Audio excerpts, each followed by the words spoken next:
Now let's go to another topic. Federal officials confirmed that the Amtrak train that careened off the overpass in Seattle was traveling 50 miles over the speed limit, okay? It was going 80 in a 30-mile-per-hour zone. Wow. At least 3 people were killed, some 70 taken to local hospitals. Some of the trains, as you can see there, dramatic photo footage. Cars spilling out onto the roadway. It is a miracle that more people were not, in fact, injured.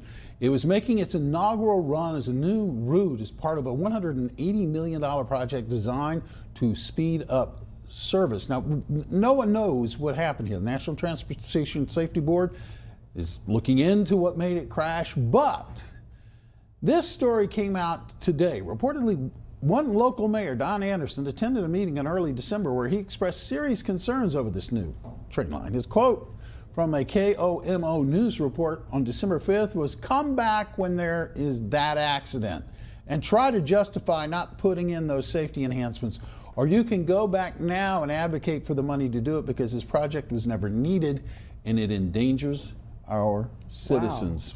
Wow. Lakewood Mayor Don Anderson. Pretty prescient, pretty scary, and it sounds like he was right.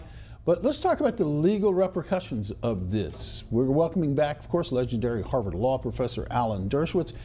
Alan, does this really mean any trouble, or does this guy just get to say, hey, I told you there could be trouble? Look, it's a dream email for any plaintiff's lawyer. It's the kind of email you really salivate over, and clearly you can use it. Now, I think, having heard some discussion about this, he was referring to other safety considerations, passing through towns at a very high speed, crossings, that kind of thing.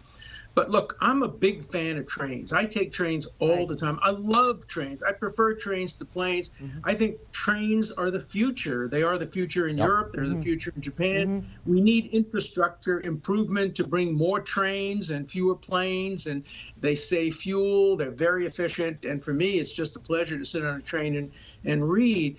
I just think we have to upgrade our safety for trains. We don't have anywhere near the safety requirements we have for planes. In terms of operators, most of these tragic accidents have involved operator error, going too fast in slow area zones. And we just have to make sure that we have control. You can have control literally through technology. Somebody sitting in an office can be seeing how fast the train is going anywhere in the country if you put the right technology in there. So there's no excuse for a train going 80 in a 30-mile zone, just no excuse.